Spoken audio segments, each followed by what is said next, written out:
السلام عليكم ورحمة الله وبركاته. نحمده ونصلي على رسوله الكريم، أما بعد، فأعوذ بالله من الشيطان الرجيم.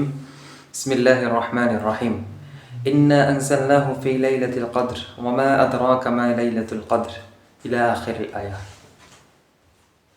صدق الله العظيم وصدق رسوله النبي الكريم ونحن على ذلك لمن الشاهدين والشاكرين والحمد لله رب العالمين.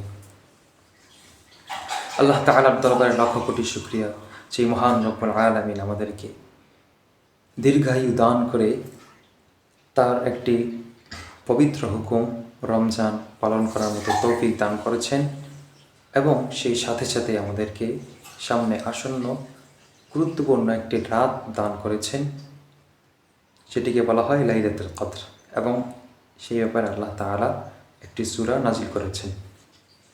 আল্লাহ তাআলা বলেন, ইন্না আনজালনাহু ফি লাইলাতিল কদর ওয়া মা আদরাকা মা লাইলাতুল কদর।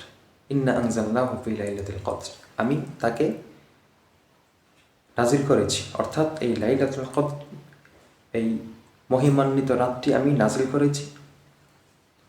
ইন্না আনজালনাহু ফি লাইলাতিল কদর ওয়া মা আদরাকা মা লাইলাতুল কদর। তারপর আল্লাহ তাআলা এটি রাসূল সাল্লাল্লাহু আলাইহি ওয়াসাল্লামের উপর নাজিল করে রাসূল সাল্লাল্লাহু আলাইহি ওয়াসাল্লামকে বলছেন, ওমা আদরাকা মা লাইলাতুল কদর, আপনি কি জানেন লাইলাতুল কদর কি জিনিস? তারপর আল্লাহ তাআলা নিজেই উত্তর দিচ্ছেন, লাইলাতুল কদরি খায়রুম মিন আলফি শাহর। এই লাইলাতুল কদরটি হলো হাজারো মাস থেকে উত্তম একটি রাত।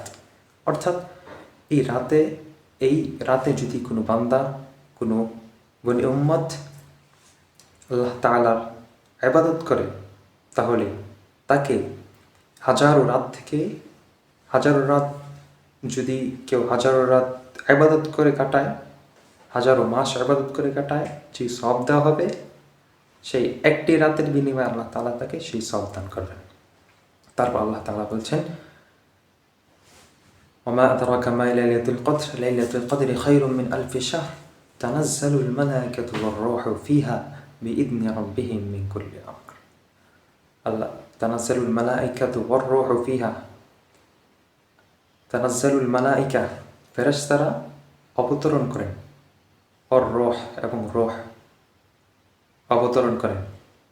তানাজ্জালুল মালায়েকাতু ওয়ার রূহু ফিহা, অর্থাৎ সেই রাতে তার মধ্যে রূহ এবং ফেরেশতাগণ অবতরণ করেন। বিইذনি রাব্বিহিম মিন কুল্লি আমর, প্রত্যেকটি বিষয় নিয়ে আল্লাহ তাআলার হুকুমে তারা অবতরণ করেন জমিনে। তারপর আল্লাহ তাআলা বলছেন, সালামুন হিয়া হাত্তা মাতলাইল ফাজর। এই রাতটি এই মাগরিবের পর থেকে একবারে ফজর পর্যন্ত, সালামুন হিয়া হাত্তা মাতলাইল ফাজর, ফজর উদিত হওয়া পর্যন্ত সে রাতটি নিরাপদ থাকে।